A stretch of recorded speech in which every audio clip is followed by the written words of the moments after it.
देखिए, मुझे इस बात से कोई अंतर नहीं पड़ता कि किसका वंश चलता है और कहाँ तक राज्य करता है। मुझे अंतर इस बात से चलता है कि जो वंश है, वो देश हित में कितना काम करता है और देश हित में कितना काम नहीं करता। मैं संस्था का नाम नहीं लूंगा, लेकिन एक संस्था है जिसके अध्यक्ष, जो उसके चीफ होते हैं, वो केवल कोंकणी ब्राह्मण होते हैं।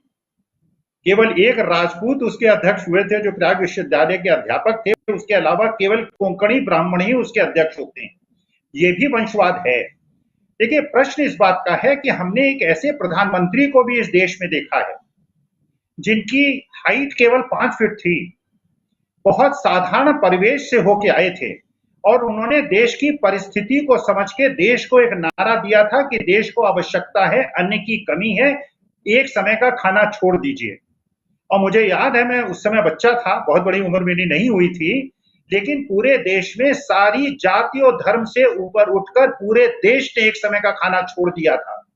आज हाथ जोड़कर पूरा देश प्रधानमंत्री महोदय से यह निवेदन कर रहा है, मुख्यमंत्री भी कर रहे हैं, हम भी कर रहे हैं, जनता भी कर रही है कि धार्मिक उन्माद बहुत ज्यादा बढ़ गया। प्रधानमंत्री महोदय, आप बहुत बड़े बहुमत लेके इस देश के प्रधानमंत्री बने हैं, देश को एक संदेश दीजिए कि इस देश के अंदर अब धार्मिक विद्वेष नहीं सहन किया जाएगा, और जो भी फेसबुक और व्हाट्सएप पे कोई धार्मिक विद्वेष की पोस्ट डालेगा उस पे 1 लाख रुपए का फाइन लिया जाएगा। अगर वो चाहें तो आईटी सेल से 2 रुपए की वसूली करें और 1 लाख का पेमेंट कर दें, देश की आर्थिक स्थिति भी सुधर जाएगी। देखिए, वास्तविकता में शेयर मार्केट का और रुपए की कमजोरी का सीधा संबंध है। अगर फॉरेन इंस्टीट्यूशनल इन्वेस्टर्स पैसा निकालते हैं, वो इसलिए पैसा निकाल रहे हैं, पहली तो कारण यह है कि पूरे विश्व में ब्याज दर बढ़ रही हैं। क्योंकि ब्याज दर बढ़ रही हैं तो शेयर मार्केट से पैसा निकाल के वो फिक्स डिपॉजिट पे और बॉन्ड्स पे पैसा लगाने के लिए प्रेरित हैं। दूसरी बात यह है कि जब रुपया कमजोर होता है तो फॉरेन इंस्टीट्यूशनल इन्वेस्टर्स का प्रॉफिट कम होता है, और इसलिए एफआई का आउटफ्लो बढ़ता चला जाएगा अगर शेयर मार्केट गिरता चला जाएगा। तो इसलिए यह आवश्यक है कि जो हमारे फंडामेंटल्स हैं, जो इकोनॉमिक इंडिकेटर्स हैं, उसकी तरफ ध्यान दिया जाए, और जो इस समय देश की वो चीजें हैं जो हमको नहीं करनी चाहिए, अगर हम वो कर रहे हैं तो माननीय प्रधानमंत्री जी को देश को संबोधित कर कर ये कहना चाहिए कि देश का जो विषाक्त वातावरण है इस समय आर्थिक परिस्थितियों के लिए, देखिए कितना मूर्खतापूर्ण निर्णय है। मैं अमलेंदु जी से क्षमा प्रार्थी होकर उनसे असहमति की अनुमति आपसे चाहता हूं। देखिए, वास्तविकता में किसान आंदोलन का जो बिल वापस लिए गए, इसलिए वापस नहीं लिए गए कि देश की आर्थिक परिस्थिति को इन्होंने समझा था। इन्होंने, बुद्धिमान लोग तो कॉन्ट्रैक्ट पे ले लिए हैं, लेकिन बुद्धिमान लोगों को बोलने की अनुमति नहीं है। वो बुद्धिमान लोग केवल वही बोलते हैं जो राजा सुनना चाहता है। वो कानून इसलिए वापस हुए थे कि 5 राज्यों के चुनाव थे। अग्निवीर योजना, देश के युवाओं को 22 साल की उम्र में रिटायरमेंट का तमगा देना और आमदनी के स्रोत, एक तरफ कहना कि हमारा आर्थिक पक्ष बहुत मजबूत है, जीएसटी हमारा बढ़ता जा रहा है, अपने ईडी के और आईएएस अफसरों को आप एक्सटेंशन 2-2, 3-3 साल का दे देते हैं, 60 से 62-63 तक ले जाते हैं, और जो गरीब और मध्यम वर्ग का सिपाही है उसकी आप आयु कम करते हैं, वहां पे आप पैसा बचाने की बात करते हैं।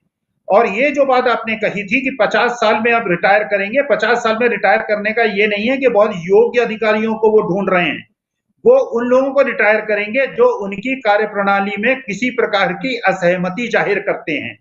तो ये अग्निवीर भी वही रहेंगे जो कि उनकी बातों को स्वीकार करेंगे, और 50 साल की उम्र के बाद सरकारी वही नौकर रहेंगे जो कि इनकी बात से सहमति करेंगे। तो एक से एक विचारधारा को आगे बढ़ाने का एक कार्यक्रम है। जो इस कार्यक्रम को आगे नहीं बढ़ाएगा वो सरकारी नौकरी में और अग्निवीर में आगे नहीं बढ़ पाएगा है। देखिए, वास्तविकता में जिस दिशा में हम चल रहे हैं, बिल्कुल सारे पूर्ववक्ताओं से मैं सहमत हूं। अगर रुपया इस तरह से कमजोर होता रहे तो भगवान की कृपा है कि क्रूड जो है दोबारा गिरने लगा है, लेकिन क्रूड का गिरना केवल एक बहुत खुशी का मौका नहीं है। क्रूड का गिरना यह भी द्योतक है कि इकोनॉमिक स्लोडाउन विश्व में हो रहा है। चाइना के अंदर जो स्लोडाउन हो रहा है उसका प्रभाव से भारतवर्ष अछूता नहीं रहता है।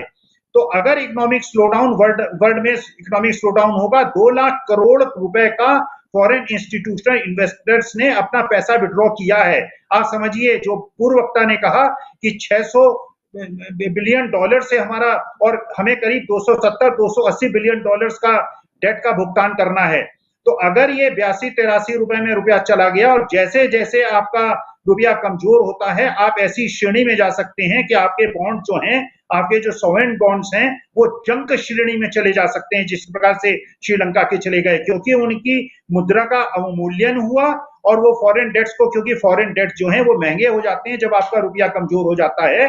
तो अगर आपका फॉरेन डेट है और 10% रुपया और वीक हो गया, तो ये फॉरेन डेट्स का रिपेमेंट 10% बढ़ जाएगा।